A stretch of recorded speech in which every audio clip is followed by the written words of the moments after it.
Oke, apa kabar semuanya pada hari ini? Hari ini kita melanjutkan tentang resiko dari penggunaan teknologi. Apa saja risikonya? Yang pertama, itu resiko RSI atau dikenal dengan Repetitive Strain Injury atau Cumulative Trauma Disorder atau tingkat dengan CTD adalah macam penyakit yang disebabkan penggunaan suatu alat dalam jangka waktu yang cukup lama.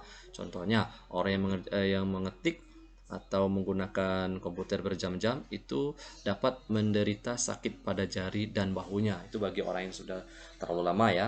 Dan bisa juga kalau terlalu lama itu menggunakan ini bisa kita radiasi komputer cahaya yang tepat itu bisa merusak retina mata kita. Nah, kemudian bagi telepon genggam dan risiko kankernya. B itu ada telepon genggam ya, khusus telepon genggam dan risiko kanker. Nah, pada penelitian Jerman, mereka telah menemukan ada 3,3 kali lebih besar ya kemungkinan seseorang yang menggunakan telepon itu terserang kanker mata. Nah, kemudian dan juga kalau penggunaan telepon hanya dalam waktu 10 menit itu ini penelitian mengatakan bahwa hanya dalam waktu 10 menit berbicara dengan telepon genggam dapat merangsang perubahan zat kimia dalam otak yang dapat meningkatkan risiko tumor dan kanker. Nah, jadi kita semuanya harus hati-hati menggunakan telepon genggam. Jadi kita tidak perlu berbicara berjam-jam. Seandainya kita pengen berbicara terlalu lama, kita harus pakai yang namanya handset atau handsfree. Ya, ini sama dengan handset yang udah kita tahu semuanya ya.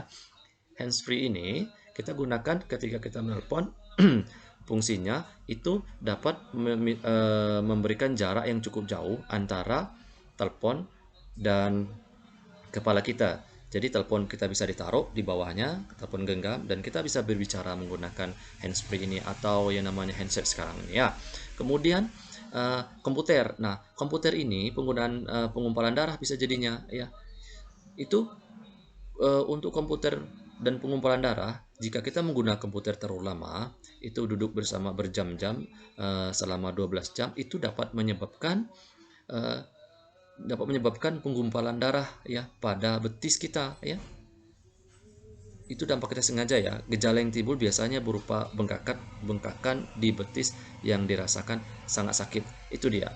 Nah, kemudian ada pula aturan, berikutnya aturan dan undang-undang.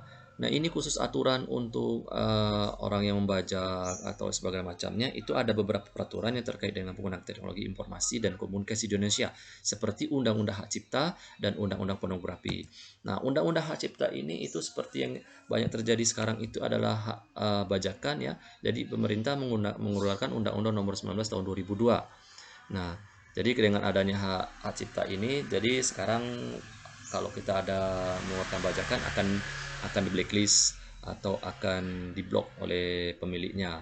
Kemudian dan saat ini ada juga bermacam-macam software yang tersebar di berbagai-bagai macam ya. Software-software itu ada yang bajakan, ada yang asli.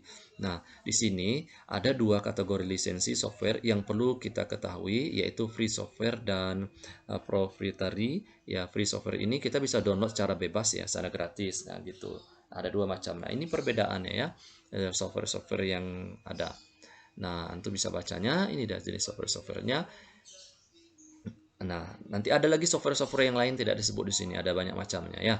Dan kemudian berikutnya lagi, salah satu cara menghindari pembajakan software adalah dengan mempromosikan atau penggunaan free. Jadi supaya menghindari orang bajak software, jadi kita harus mempromosikan yang free softwarenya. Artinya free ini bisa di-download dan gratis ya.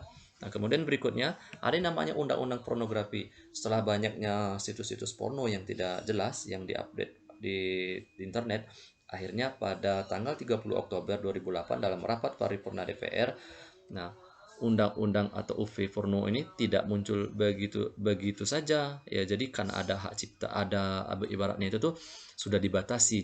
Jadi mereka tidak seenaknya saja gitu ya. Jadi sudah berkurang situs-situsnya seperti itu ya.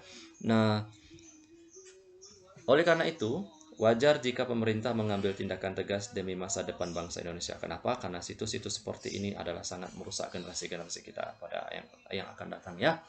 Jadi, sekian dulu pertemuan kita pada hari ini. Lebih dan kurang mohon dimaafkan. Kita ketemu lagi pada pertemuan berikutnya atau tentunya dalam materi yang baru ya. Assalamualaikum warahmatullahi wabarakatuh.